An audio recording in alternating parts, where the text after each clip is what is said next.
Bienvenue dans cette nouvelle revue de moi-même, Raph Laurent-Duc. Cette fois-ci, le Mastodon Balthazar du Black Rangers, du film Rangers de 2017. Alors, c'est de la compagnie Bandai, c'est 4 ans et plus. Et on a, comme d'habitude, un artwork du Rangers rouge. Ici à la droite, j'aurais préféré que ce soit le Black Ranger. Justement, en parlant du Black Rangers, on a la petite figurine ici fournie avec. Et ça va venir former la jambe du Megazord. Alors, l'option de ce Zord-là est tout simplement une catapulte. À l'endos de la boîte, il nous indique aussi l'option de la catapulte. On peut venir rentrer le Rangers noir dans le cockpit ici sur la tête. Et on peut aussi acheter les autres pour former l'énorme Megazord. Alors de tous les Zords du film, c'est celui que j'aime le moins. Il ressemble vraiment pas à un mastodonte qu'on a pu voir justement dans l'ancienne série. Mais ça c'est correct de réimaginer les Zords.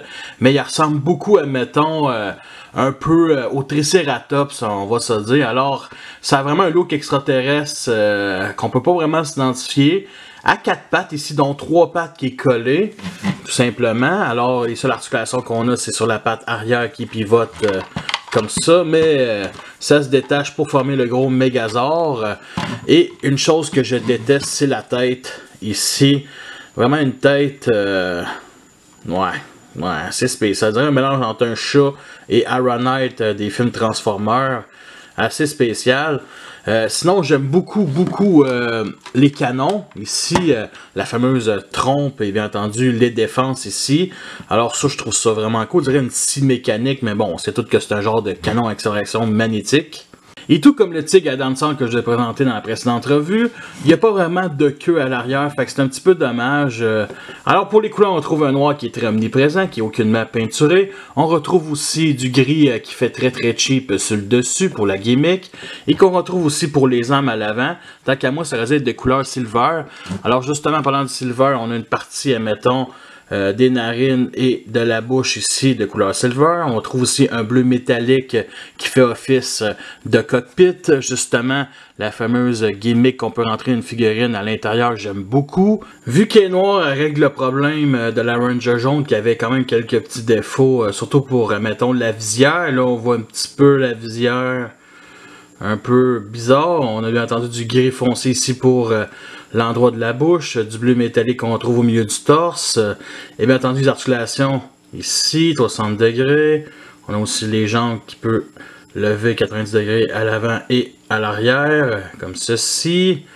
Honnêtement, c'est vraiment une idée géniale de nous offrir des petites figurines Power Rangers avec les Zords.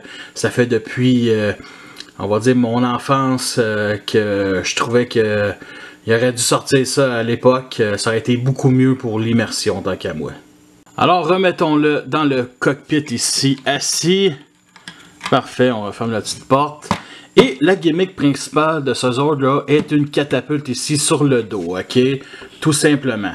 Alors, on vient prendre un filet fait en caoutchouc ici. On le met ici sur la bosse. Et on vient tirer sur le levier. Et maintenant, de ce point de vue-là, oh yeah, double kill! Et justement, cette catapulte-là fait partie du look du Mastodon. On peut bien entendu l'enlever ici. Par contre, on a un look beaucoup moins extraterrestre. Plus là, avec bien entendu des trous et des pegs. Fait que non, c'est beaucoup mieux avec justement la catapulte sur le dessus. En comparaison justement avec le Mastodon, plutôt le Mammouth, la version Legacy ici. Alors vous voyez la différence de taille est quand même assez énorme. Et pour ceux qui me suivent, surtout pour les Transformers, voici une comparaison justement avec Skids et Mudflap de la gamme Dark of the Moon qui sont de classe Deluxe qui date de 2011. Alors vous voyez la différence de taille qui est quand même assez flagrante. Nous sommes rendus à la fin de cette revue, j'espère que vous l'avez apprécié, vous avez les pour et les contre. C'est une figurine que je recommande seulement si vous avez l'intention de compléter pour le Megazord, tout simplement parce que tout seul ça vaut pas la peine. Alors la qualité de plastique reste vraiment de mauvaise qualité, c'est du plastique vide, c'est vraiment un peu nul. Alors son prix initial c'était 25$, moi je l'ai pogné 15$ au Winners. Et aussi je peux vous dire que j'ai pogné aussi le Zord rouge, le Tyrannosaure au coût de 25$ justement au Winners. rose et il manque le bleu, le Triceratops, pour avoir les 5 et pouvoir vous faire la revue du gros Mégazord. J'espère sincèrement le trouver. Alors la prochaine revue va être sur le Ptérodactyle. Fait que merci à tous d'avoir écouté cette revue là, et si vous voulez m'encourager, vous savez déjà tous quoi faire. Fait que sur ça, je vous laisse et à la prochaine.